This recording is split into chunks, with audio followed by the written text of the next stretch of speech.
தளபதி அப்படின்னு என்ன கேட்டா ஒரிஜினல் தளபதி மு.க. ஸ்டாலின் அவர்கள் மட்டும்தான். ஒரிஜினல் தளபதி.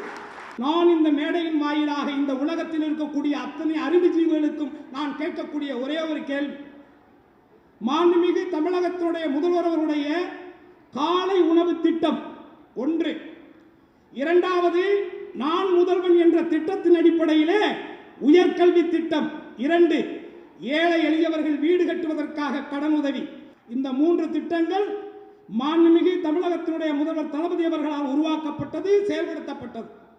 இந்த திட்டத்தை தான் அச்சு பிசராமல் இந்த திட்டத்தை தான் லேபர் பார்ட்டி என்று சொல்லக்கூடிய தொழிலாளர்களுடைய கட்சி, லண்டனிலே பிரிட்டனிலே இருக்கக்கூடிய பிரித்தானியாவிலே இருக்கக்கூடிய லேபர் பார்ட்டி என்கின்ற கட்சி சமீபத்தில் நடந்த தேர்தலிலே இந்த மூன்றையும் மக்களுக்கு வாக்குறுதியாக கொடுத்து இன்றைக்கு வெற்றி பெற்று இருக்கிறார்கள் என்பதை விட உங்களுக்கு என்ன ஆதாரம் தேவை?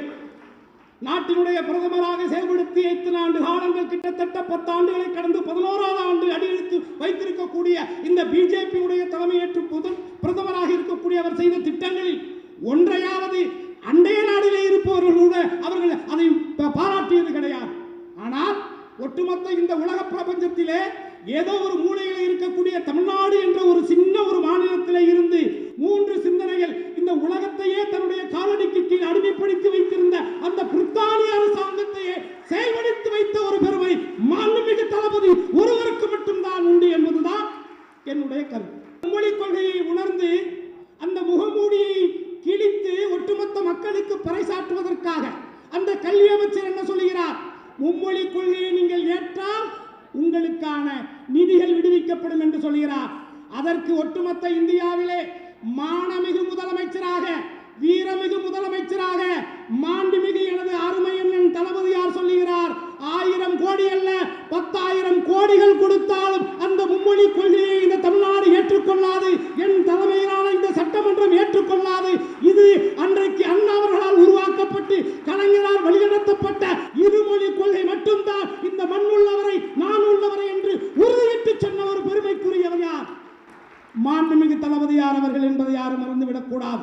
இன்றைக்கு சமீபத்திலே ரவி என்பவர் ஒருவர் தெரியும், அந்த ஆளுநரிலே இருக்கக்கூடிய ஆளுநர் அவர்கள் என்னென்ன செயல்பாடுகளை இந்த கடந்த காலங்களில் என்னென்ன கூத்துக்களை நடத்தி கொண்டிருந்தார் என்பது உலகம் அறிந்த உண்மை.